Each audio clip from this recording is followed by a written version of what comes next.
മാതാപിതാക്കളും കാര്യങ്ങളൊക്കെ ഗ്രഹിക്കാൻ പ്രായമായ മക്കളും അടങ്ങുന്ന ഒരു ചെറിയ കുടുംബമാണെങ്കിൽ പോലും അവരുടെ എല്ലാവരുടെയും വിശ്വാസത്തിൻ്റെ അളവ് ഒരുപോലെ ആയിരിക്കില്ല. അതിന് പല കാരണങ്ങളുണ്ട്. ഏറ്റവും പ്രധാനപ്പെട്ട കാരണം എന്ന് പറയുന്നത് നമുക്ക് ലഭിച്ചിരിക്കുന്ന വിശ്വാസം വളർത്തുവാൻ നമ്മൾ ശ്രമിക്കണം എന്നുള്ളതാണ്. അങ്ങനെ വളർത്താൻ ശ്രമിക്കാത്തിടത്തോളം കാലം നമുക്ക് വിശ്വാസത്തിൽ വളരാനൊക്കില്ല, നമ്മുടെ വിശ്വാസവും വളരില്ല. ഓരോരുത്തൻ പരിശ്രമിക്കുന്നതിനനുസരിച്ചായിരിക്കും വിശ്വാസത്തിൻ്റെ വളർച്ച ഓരോരുത്തരിലും ഉണ്ടാകുന്നത്.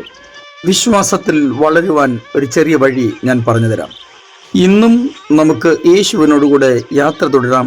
ചില നിമിഷങ്ങളിലെ തുടർധ്യാനത്തിനായി വിശുദ്ധ മർക്കോസ് എഴുതിയ സുവിശേഷം 11-ാം അധ്യായം 24-ാം വാക്യം വായിക്കട്ടെ. അതുകൊണ്ട് നിങ്ങൾ പ്രാർത്ഥിക്കുമ്പോൾ യാചിക്കുന്നതൊക്കെയും ലഭിച്ചു എന്ന് വിശ്വസിപ്പിൻ, എന്നാൽ അത് നിങ്ങൾക്ക് ഉണ്ടാകും എന്ന് ഞാൻ നിങ്ങളോട് പറയുന്നു. ഇത് കർത്താവ് പറഞ്ഞ വാക്കുകളാണ്. തൻ്റെ ശിഷ്യന്മാരെ മാത്രം അഭ്യസിപ്പിക്കുന്ന ചില കാര്യങ്ങളുണ്ട്. കാരണം അവർ വേണമല്ലോ കർത്താവിന് ശേഷം തൻ്റെ മുഴുവൻ ദൗത്യങ്ങളും നിർവഹിക്കേണ്ടത്. അതുകൊണ്ട് പൊതുവായി പൊതുസമൂഹത്തിൽ പറയുന്നത് മാത്രമല്ല, ശിഷ്യന്മാരോട് പ്രത്യേകമായിട്ടും പല കാര്യങ്ങളും യേശു കർത്താവ് പറയുമായിരുന്നു. മാനവരാശിയുടെ പാപങ്ങൾക്ക് പരിഹാരമായി കാൽവരി ക്രൂശിൽ യാഗമായി തീരുക എന്നതായിരുന്നു കർത്താവിൻ്റെ പരമമായ ലക്ഷ്യം. മനുഷ്യജന്മമെടുത്ത് ഈ ലോകത്തിൽ 33.5 തിരുവയസ്സ് വരെ താൻ ജീവിച്ചു എന്ന് തിരുവചനത്തിൽ നമ്മൾക്ക് മനസ്സിലാക്കാൻ കഴിയുന്നുണ്ട്. ഈ കാലഘട്ടത്തിലൊന്നും തനിക്ക് വേണ്ടി ദൈവത്വം താൻ വെളിപ്പെടുത്തിയിരുന്നില്ല. പാപം ഒഴികെ സകലത്തിലും മറ്റു മനുഷ്യരെ പോലെ തന്നെയായിരുന്നു യേശു കർത്താവ്.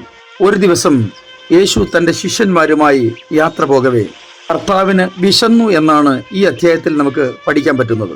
വിശന്നാൽ ഉടനെ തന്നെ പിശാച് വിചാരിക്കുന്നത് പോലെ വഴിയിൽ കിടക്കുന്ന കല്ല് അപ്പമായി തിന്നുന്ന പരിപാടിയൊന്നും കർത്താവിനില്ല.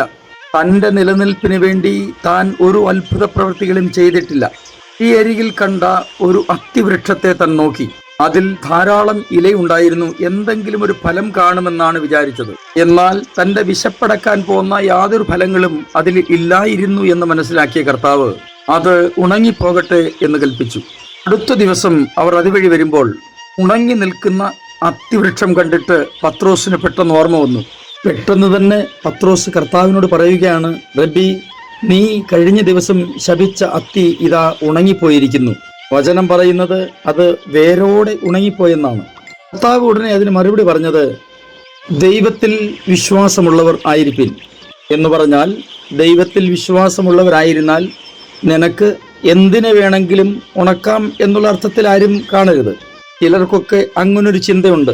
ഞാൻ വിചാരിച്ചാൽ ഇന്നതൊക്കെ നടക്കും, ഞാൻ വിചാരിച്ചാൽ എന്ത് ഉണങ്ങും, ഞാൻ പറയുന്നത് പോലെ കാര്യങ്ങൾ ആവുകയുള്ളൂ എന്നൊക്കെ ചിന്തിക്കുന്ന ഏതെങ്കിലും ആളുകളുണ്ടെങ്കിൽ അവരോട് എനിക്ക് ബുദ്ധി ഉപദേശിക്കാനുള്ളത്, നിങ്ങൾ ഉണങ്ങാതെ നോക്കിയാൽ മതി കേട്ടോ. ആരെയും ഉണക്കാൻ പരിശ്രമിക്കണ്ട.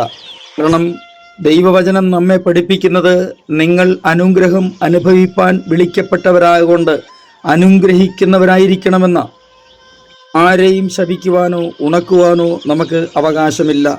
അങ്ങനെ ഒരു മണ്ടത്തരം ആരും ചിന്തിക്കുക പോലും ചെയ്യരുത്. കർത്താവ് ഇങ്ങനെ തുടർന്നു, ആരെങ്കിലും തൻ്റെ ഹൃദയത്തിൽ സംശയിക്കാതെ താൻ പറയുന്നത് സംഭവിക്കും എന്ന് വെച്ചും കൊണ്ട് ഈ മലയോട് നീ നീങ്ങി കടലിൽ ചാടിപ്പോക എന്ന് പറഞ്ഞാൽ അവൻ പറഞ്ഞ പോലെ സംഭവിക്കും എന്ന് ഞാൻ സത്യമായിട്ടും നിങ്ങളോട് പറയുന്നു എന്നത്രേ കർത്താവ് പറഞ്ഞത്.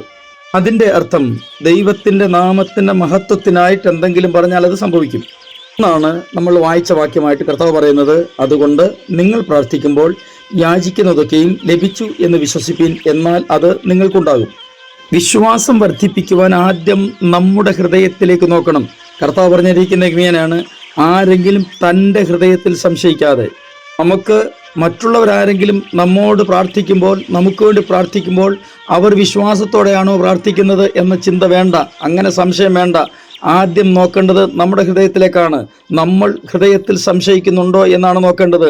നമ്മൾ പ്രാർത്ഥിക്കുന്ന വിഷയത്തിന് മേൽ, നമ്മൾ വിശ്വസിക്കുന്ന വിഷയത്തിന് മേൽ, നമ്മൾ പ്രതീക്ഷിക്കുന്ന വിഷയത്തിന് മേൽ നമ്മുടെ ഹൃദയത്തിൽ സംശയമുണ്ടെങ്കിൽ ആ കാര്യം സാധ്യമാവുകയില്ല എന്ന് ഉറപ്പായും വചനം നമ്മെ പഠിപ്പിക്കുന്നു.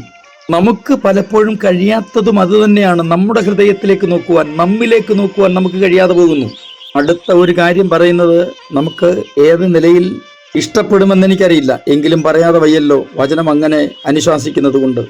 5-ാം വാക്യം, നിങ്ങൾ പ്രാർത്ഥിപ്പാൻ നിൽക്കുമ്പോൾ സ്വർഗസ്ഥനായ പിതാവ് നിങ്ങളുടെ പിഴകളെയും ക്ഷമിക്കേണ്ടതിന് നിങ്ങൾക്ക് ആരോടെങ്കിലും വല്ലതും ഉണ്ടെങ്കിൽ അവരോട് ക്ഷമിപ്പിൻ. നിങ്ങൾ ക്ഷമിക്കാഞ്ഞാലോ സ്വർഗസ്ഥനായ നിങ്ങളുടെ പിതാവ് നിങ്ങളുടെ പിഴകളെയും ക്ഷമിക്കയില്ല. ഇത്തിരി പ്രയാസമുള്ള ഒരു കാര്യമാണെങ്കിലും അത് നമ്മളൊന്ന് ശീലിച്ചാൽ ചെയ്യാൻ പറ്റുന്നതേ ഉള്ളൂ. പ്രാർത്ഥനയ്ക്ക് വലിയ കൃപാവരമൊന്നുമില്ലെങ്കിലും മറ്റുള്ളവരോട് ക്ഷമിക്കാൻ കഴിഞ്ഞാൽ അത് എത്ര മനോഹരമാണ്. ഹൃദയത്തിൽ സംശയിക്കാതെ നമ്മുടെ പ്രാർത്ഥനയ്ക്ക് ദൈവം മറുപടി തരും എന്ന് വിശ്വസിക്കാൻ കഴിഞ്ഞാൽ അതെത്ര ശ്രേഷ്ഠമാണ്. ഇങ്ങനെയെങ്കിൽ നിശ്ചയമായിട്ടും ഏത് വലിയ മല പോലെയുള്ള വിഷയങ്ങളും നിങ്ങൾക്ക് തരണം ചെയ്യുവാൻ കഴിയും എന്നത് വചനം ഉറപ്പായി നമ്മെ പഠിപ്പിക്കുന്ന വസ്തുതയാണ്. നമുക്ക് അങ്ങനെ ചെയ്യാൻ ശ്രമിക്കാം. ഞാൻ നിങ്ങൾക്ക് വേണ്ടി പ്രാർത്ഥിക്കുന്നു. സ്വർഗീയ പിതാവേ, എൻ്റെ എല്ലാ പ്രിയപ്പെട്ടവരെയും അങ്ങയുടെ കരങ്ങളിലേക്ക് ഏൽപ്പിച്ച് അനുഗ്രഹിച്ച് പ്രാർത്ഥിക്കുന്നു. ജീവിതത്തിൽ ഞങ്ങൾ പ്രാർത്ഥിക്കേണ്ട നിലകളിൽ പ്രാർത്ഥിക്കാൻ ഞങ്ങളെ പഠിപ്പിക്കണമേ. യേശുക്രിസ്തുവിൻ്റെ അൻപുള്ള നാമത്തിൽ തന്നെ ആമേൻ.